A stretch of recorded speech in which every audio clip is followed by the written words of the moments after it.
dan para pendengar radio-radio lainnya yang turut serta menyebarluaskan halaqah maghrib yang dipancarkan dari Masjid Raya Baitur Rahman, Banda Aceh. Aceh Explore menampilkan halaqah dari Masjid Raya Baitur Rahman, Banda Aceh. Subscribe, komen, like, dan share. Khususnya para pemirsa TV Baitur Rahman di mana saja Anda berada, marilah kita panjatkan puji dan syukur kepada Allah Subhanahu wa Ta'ala yang masih memberikan kesempatan hidup kepada kita dari dulu hingga sekarang ini. Selawat beriring salam mari pula kita sampaikan kepada baginda Rasulullah sallallahu alaihi wasallam, kepada para keluarganya, kepada seluruh sahabatnya, kepada seluruh tabi' dan tabi'in, kepada para ulama, para asatidhah yang telah memberikan ilmu kepada kita bersama. Mudah-mudahan Allah memberi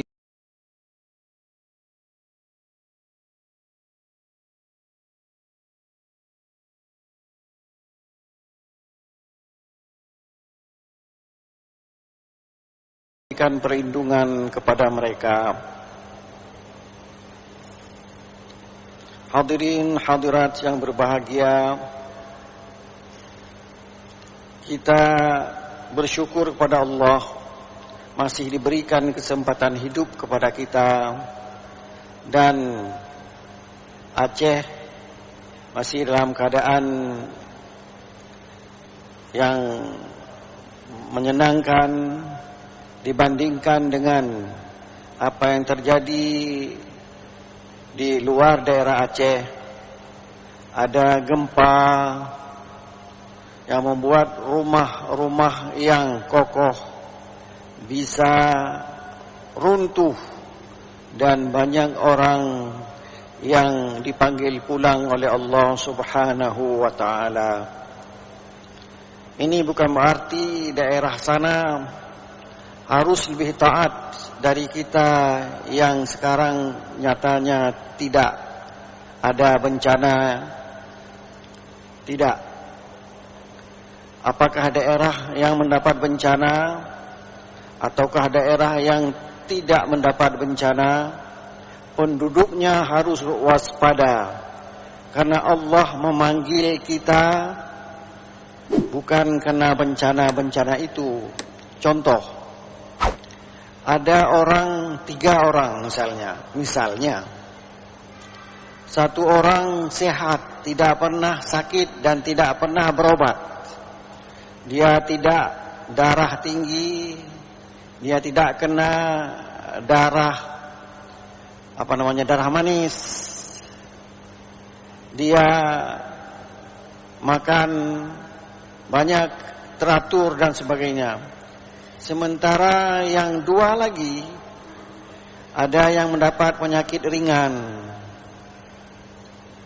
ada yang mendapat penyakit yang berbahaya, seperti saya katakan tadi, penyakit-penyakit yang susah diobati, penyakit-penyakit yang ada seumur hidup. Apakah kita mengatakan, bapak yang sehat, tidak pernah sakit sejak kecil sampai sekarang, kalaupun ada sakit hanya flu dan sebagainya, apakah dia akan lama hidup di dunia ini? Atau bapak yang kena penyakit biasa, kena flu, kena sebagainya, apakah dia itu lama hidup di dunia ini? Atau bapak yang kena penyakit berbahaya, apakah dia masih lama hidup di dunia ini? Kita tidak dapat memberikan jawaban yang pasti, karena jawabannya ada di tangan Allah Subhanahu wa Ta'ala. Berapa banyak kita lihat orang yang sehat, 2 orang yang sakit tadi, tapi yang dipanggil pulang oleh Allah, yang besoknya kita harus salat jenazah, adalah orang yang sehat kelihatan di muka kita. Jadi penyakit itu bukan berarti orang yang berpenyakit lebih cepat mati, orang yang tidak ada penyakit akan hidup seterusnya, tidak.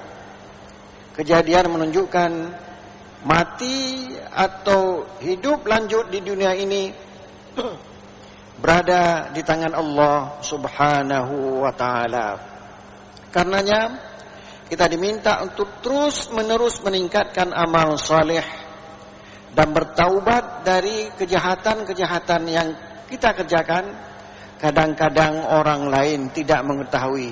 Dilihat bapak itu saleh sekali, padahal banyak hal yang dia buat, kalau terbongkar ternyata dia tidak seperti yang kita lihat di luarnya saja. Banyak hal-hal yang perlu dia taubat pada Allah Subhanahu wa taala. Dan taubat itu sangat disenangi oleh Allah. Marilah kita bertaubat kepada Allah Subhanahu wa taala. Hadirin hadirat yang berbahagia, sambil kita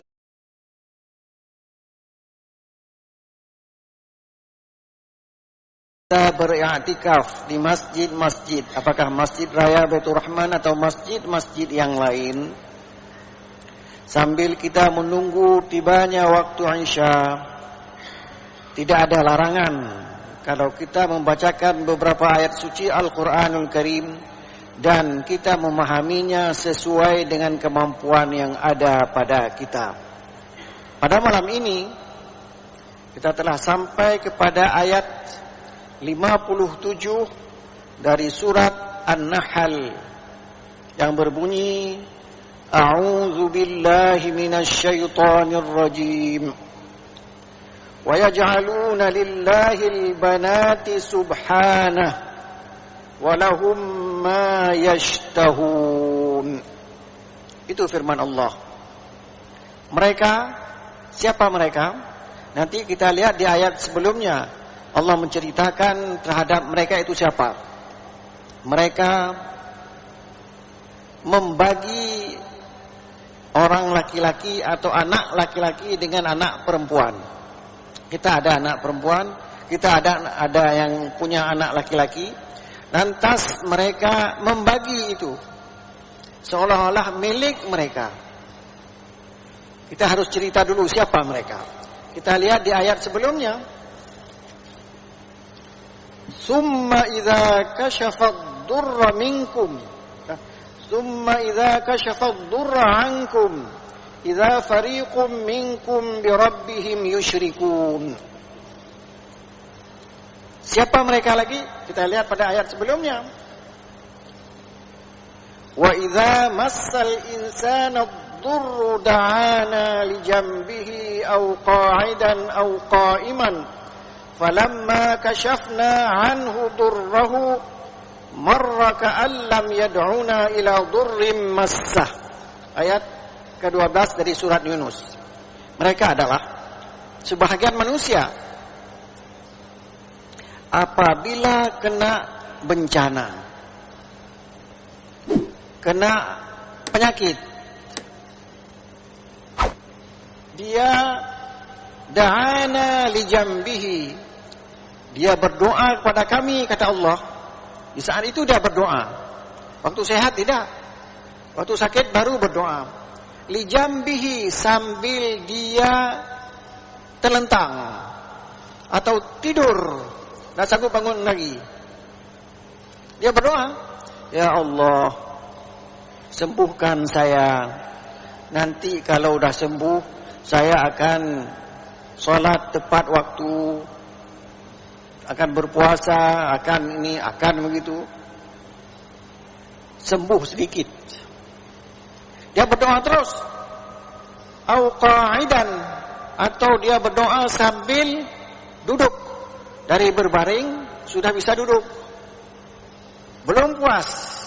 Dia waktu sudah duduk itu belum puas, masih tidak bisa berdiri. Berdoa lagi, ya Allah, sembuhkanlah penyakit saya. Kalau saya nanti bisa berdiri, saya akan sholat sesuai dengan yang ditentukan oleh agama. Au qa'iman, udah sanggup tegak berdiri. Dari berbaring, duduk, tegak. Ini ayat. Falamma kashafna anhu durrah. manakala kami hilangkan kesakitannya, sembuh dia. Kata dokter, tidak usah makan obat lagi, tidak usah pergi lagi, udah sembuh kamu. Marra ka'an lam yad'una ila dhurrin massahu, seolah-olah dia tidak kena penyakit apapun. Padahal dia sudah berdoa di waktu berbaring, sudah berdoa di waktu duduk, sudah berdoa di waktu berdiri, sembuh, hilang. Tidak ingat lagi Tuhan. Yang menyembuhkan itu, siapa yang menyembuhkan? Dokter itu pandai sekali. Waktu dokter itu kena sakit, kan dia sebenarnya bisa mengobati, bisa tahu dia juga kena. Nah, gitulah. Padahal yang menyembuhkan itu bukan dokter, yang menyembuhkan adalah Allah Subhanahu wa taala. Itu kejadian pertama. Kejadian kedua, fa idza raqibu fil fulk, apabila mereka naik perahu, naik kapal, da'allaha mukhlishina lahuddin, tiba-tiba ada angin ribut, gelombangnya besar, berdoa dengan ikhlas. Ikhlas itu tidak bercampur yang lain, hanya tertuju kepada Allah Subhanahu wa taala. Obat tidak ada. Kalau ada obat dalam kapal sudah dibagi-bagi habis. Ya Allah, kalau Engkau selamatkan aku bernazar akan menyembelih seekor sapi. Tidak dibilang sapi yang gemuk atau sapi yang kurus, sapi saja.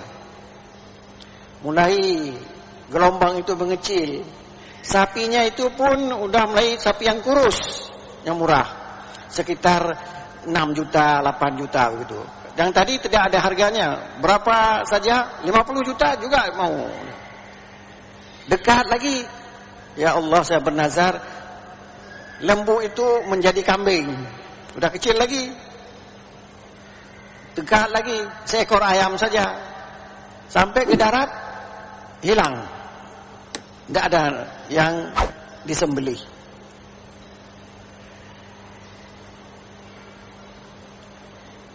Idahum yusyrikun, kemudian mereka mempersekutukan Allah lagi. Nah, begitulah keadaannya. Sama seperti ayat 54 dari surah An-Nahl yang berbunyi, "Tsumma idza kashafa ad-durra 'ankum", apabila kami menghilangkan bencana padamu, idza fariqum minkum bi rabbihim yusyrikun, tiba-tiba sebahagian di antara kamu, Allah tidak mengatakan seluruh, tidak. Ada orang yang di dalam kapal itu dia berdoa dengan ikhlas, sesudah sembuh dia juga berdoa dengan ikhlas. Kita lihat, waktu terjadi tsunami, dia pergi masjid. Habis tsunami, tidak kelihatan lagi. Tapi ada banyak yang sudah tsunami juga terus menerus ada. Jadi tidak semuanya. Mereka mempersekutukan Allah dengan yang lain. Kenapa saya sembuh? Karena obat itu. Saya makan obat itu saja kalau itu. Tahu-tahu obat itu tidak ada lagi. Sudah diganti dengan obat lain. Atau penyakit kita sudah berbeda. Tidak bisa obat itu. Harus obat lain lagi. Yang menyembuhkan bukan obat. Yang menyembuhkan Allah Subhanahu wa ta'ala. Lantas mereka membuat keonaran lagi sesudah mereka sembuh dari cobaan Allah. Apa? Wa yaj'aluna lillahil banat subhanahu. Mereka menjadikan anak perempuan untuk Allah. Kalau anak laki-laki kepunyaan kami. Nah, begitu sebahagian orang Islam yang dulunya dia pernah dicoba oleh Allah Subhanahu wa taala.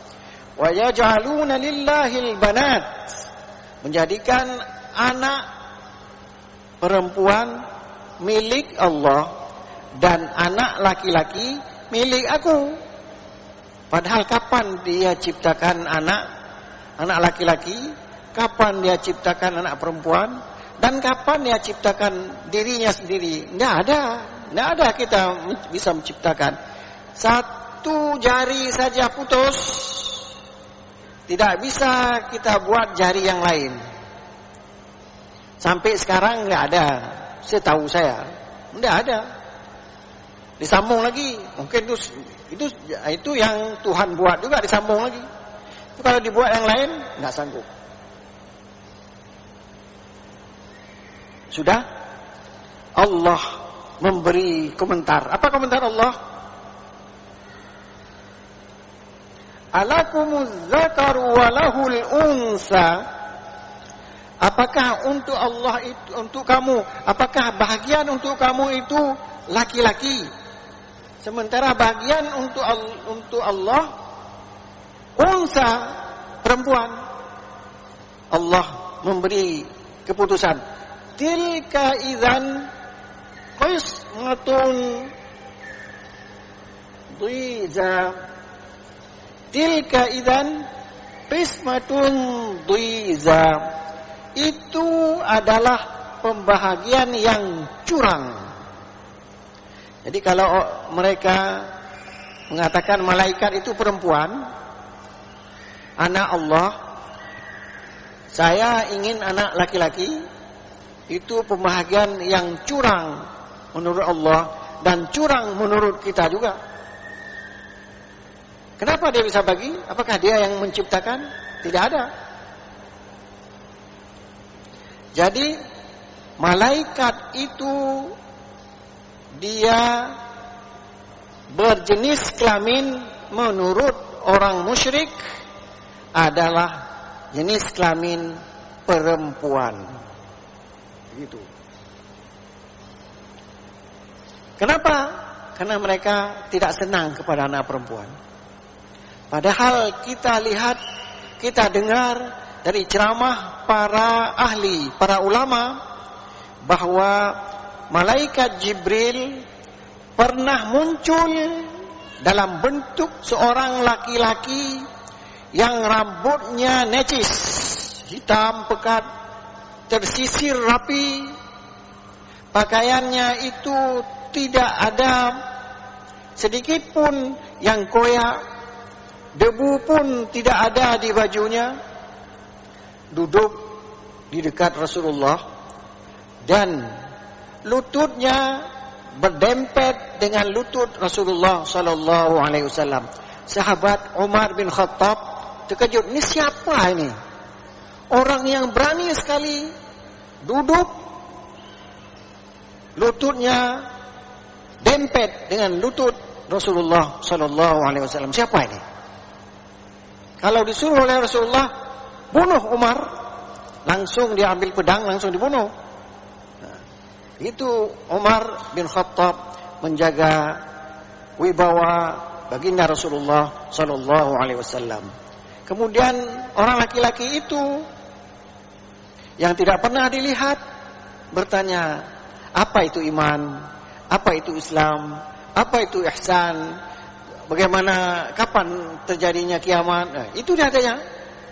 Pertanyaannya aneh ini. Kalau ditanya, dijawab oleh baginda Rasulullah, orang itu mengatakan betul.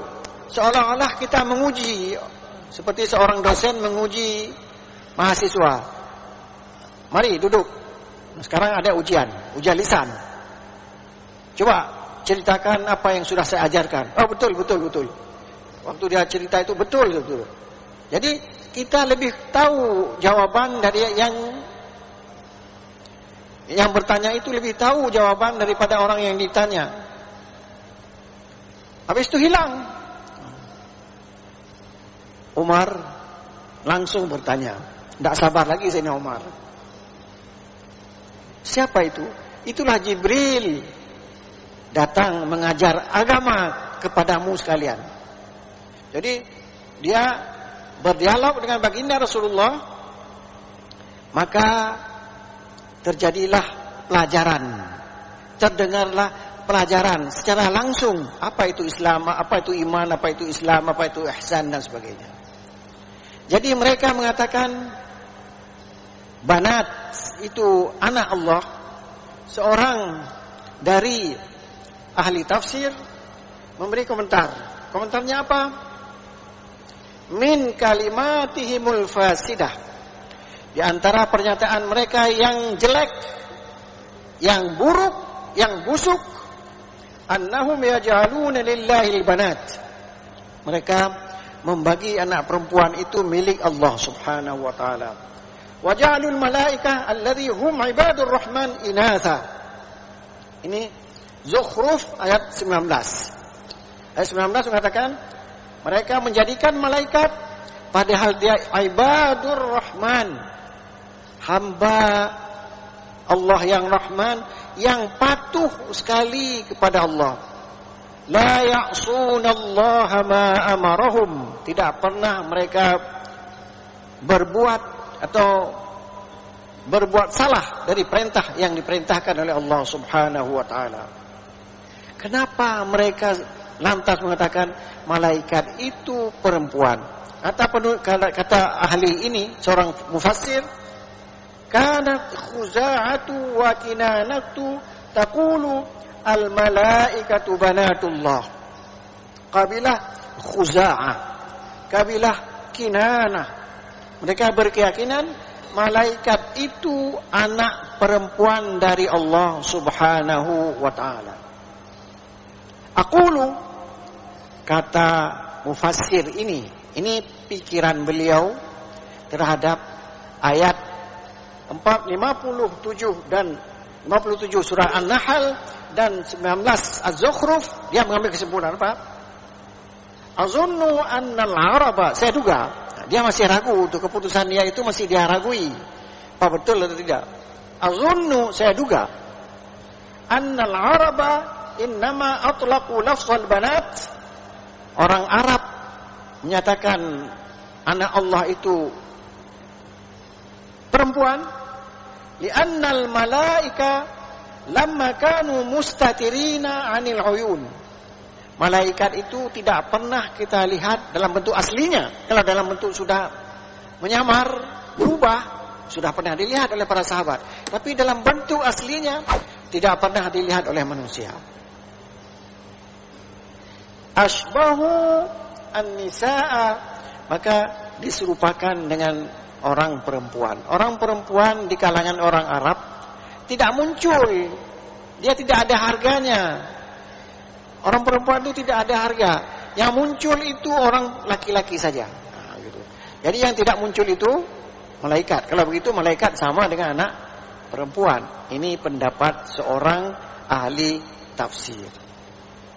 Allah menyatakan pembahagian itu qismatun dhiza, sebuah pembahagian atau sebuah pembahagian yang curang.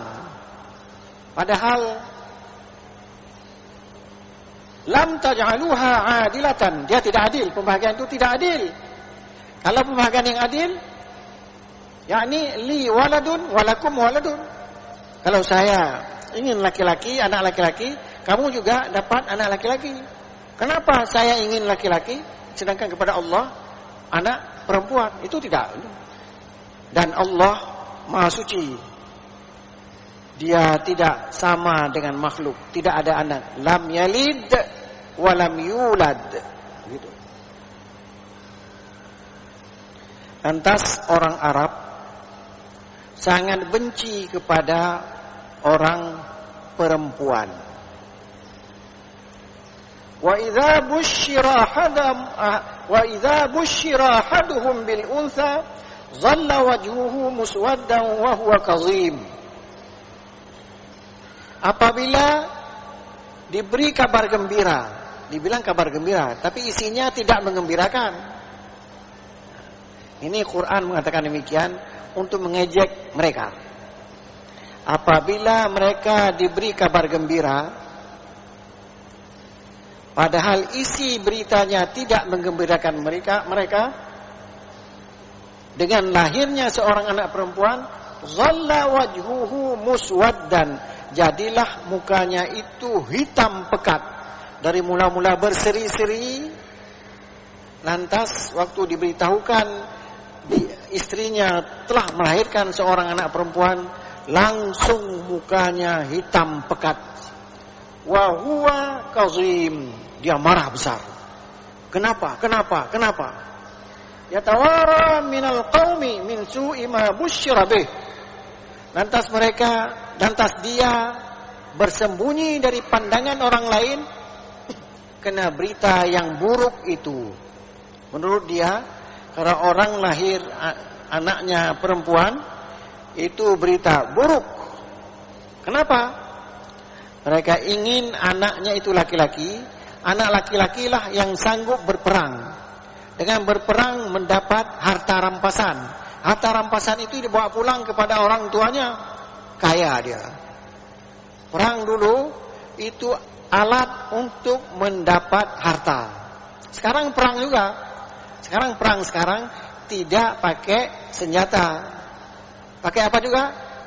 Pakai ekonomi. Ada negara-negara yang sudah berutang dengan negara kaya berlipat ganda. Terus saja. Yang bayar nanti siapa? Rakyatnya. Dengan apa dia bayar?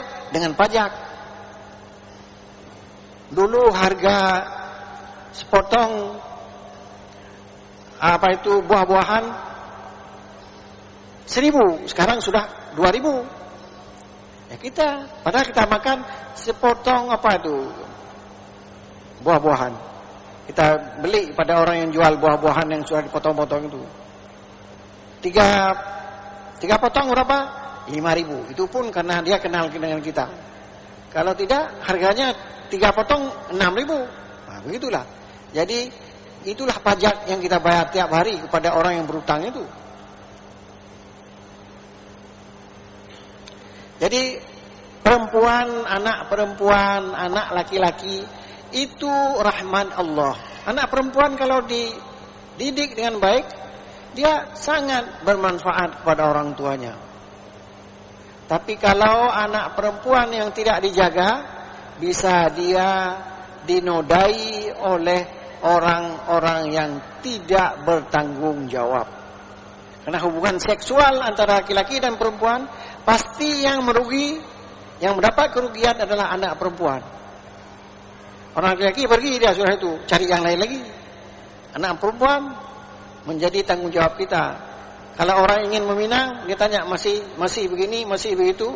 Ternyata tidak. Orang tidak mau kawin dengan anak itu.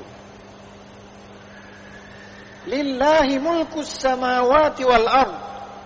Milik Allah apa yang di langit dan apa yang di bumi. Betul? Semuanya ciptaan Allah. Tidak ada yang ciptaan kita. Kita buat mobil, ciptaan kita. Asalnya itu, besinya itu dari Allah. Kita tidak bisa menciptakan besi. Manusia sampai hari ini tidak bisa menciptakan besi. Dari besi itu disambung-sambung menjadi mobil. Yakhluqu ma yasha'u. Dia menciptakan apa yang dia kehendaki. Yahabu liman yasha'u inatha. Dia berikan kepada yang dia kehendaki anak perempuan. Wa yahabu liman yasha'u dzukur. Diberikan kepada anak laki-laki kepada orang yang dikehendaki. Ada keluarga yang anaknya perempuan semua. Ada keluarga yang anaknya laki-laki semua. Siapa yang bagi? Allah, pencipta anak laki-laki dan anak perempuan. Tanggung jawab kita harus mendidik anak perempuan sesuai dengan kebutuhannya. Kita mendidik anak laki-laki sesuai dengan kebutuhannya. Au yuzawwijuhum dzukranan wa inatha, atau diberikan anak laki-laki dan anak perempuan kepada sebuah keluarga. Ini yang dikehendaki orang banyak. Wa yaj'alu man yasha'u 'aqima. Kadang-kadang Allah menjadikan sebuah keluarga yang tidak punya anak. Sudah berobat di Banda Aceh, sudah berobat ke Medan, sudah berobat ke Jakarta, sudah berobat ke luar negeri, kena uangnya banyak, tapi tetap saja dia tidak punya keturunan. Nah itu Aqim. Dulu kita duga mandul itu ada pada orang perempuan saja. Sekarang terbukti mandul itu ada pada orang perempuan. Kenapa keluarga itu tidak mempunyai anak? Karena mandulnya pada perempuan. Diperiksa lagi. Kenapa keluarga ini tidak punya anak? Mandulnya ada pada anak, pada orang laki-laki. Jadi mandul itu baik laki-laki juga perempuan, sama saja. Apakah bisa diobati? Tidak tahu saya. Tanya pada dokter. Ya, gitu. Jadi satu keluarga yang punya anak perempuan semuanya, oke. Ada keluarga yang punya anak laki-laki semuanya, oke. Ada keluarga punya anak laki-laki dan punya anak perempuan. Yang selanjutnya ada keluarga yang tidak punya anak sama sekali. Jadi wa idza busyira ahaduhum bil unsa dhalla wajhuhu muswaddan wa huwa qazim, ayat 58. Tadi 57 kita baca. Sekarang ayat 50. Yang diberitahukan kepada mereka, diberi gambaran kepada mereka bahwa istrinya itu sudah mengandung. Dia berdoa agar anaknya laki-laki. Kalau perempuan, dia marah. Marah kepada siapa? Kepada Allah. Kita orang Islam tidak boleh marah. Itulah nikmat Allah. Kalau dua anak perempuan kita bisa jaga dengan baik, dia menjadi anak yang salihah. Hadis menyatakan orang itu boleh jadi menjadi penghuni syurga. Begitu.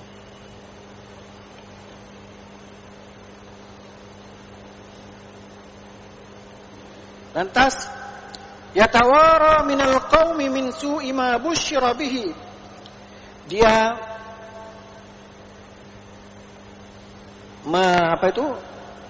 tidak menampakkan diri kepada orang lain karena jelek berita yang dia terima. Ayumsikuhu ala hunin.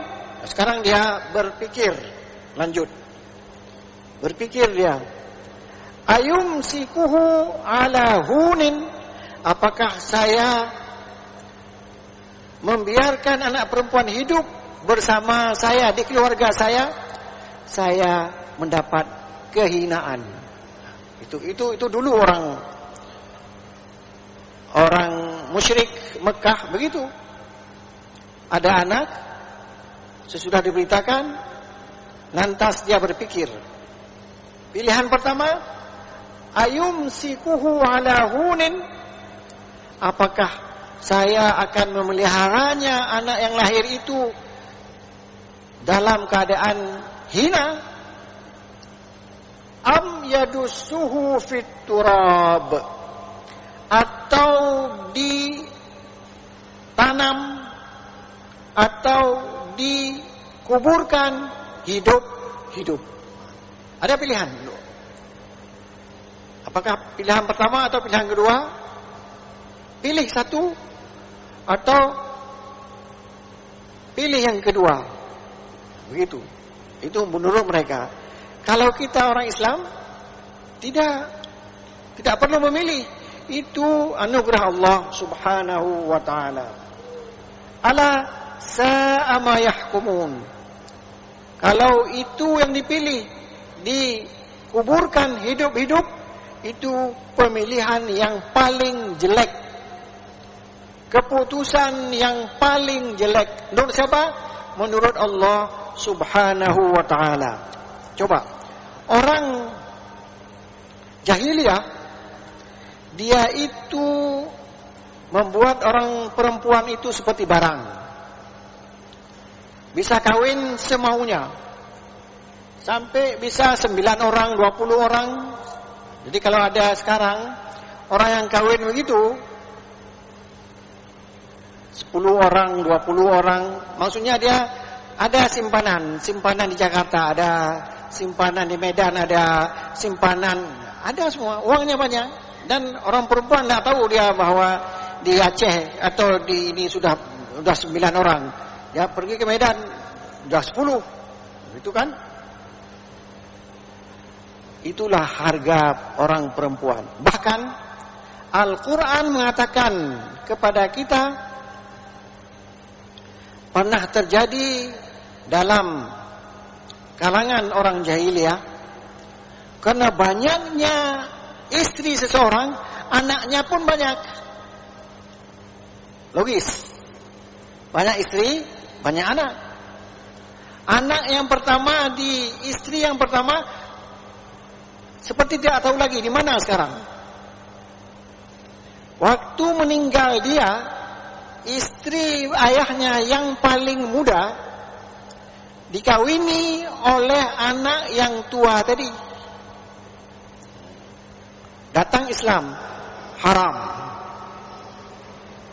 Itu kan saudara kamu. Jadi orang menganggap orang perempuan itu walaupun mamaknya, dia menjadi harta warisan. Jadi dia kawin dengan orang itu. Al-Quran mengatakan, wala tankihu ma nakaha abaukum minan nisa. Janganlah kamu nikah dengan orang perempuan yang pernah bernikah dengan ayah kamu. Jadi ada seorang ayah yang sudah menikah, nikahnya sah, maka tidak boleh kita kawin dengan orang itu walaupun dia sudah cerai dengan ayah kita. Itu ketentuan orang Islam, ketentuan agama Islam demi memuliakan orang perempuan.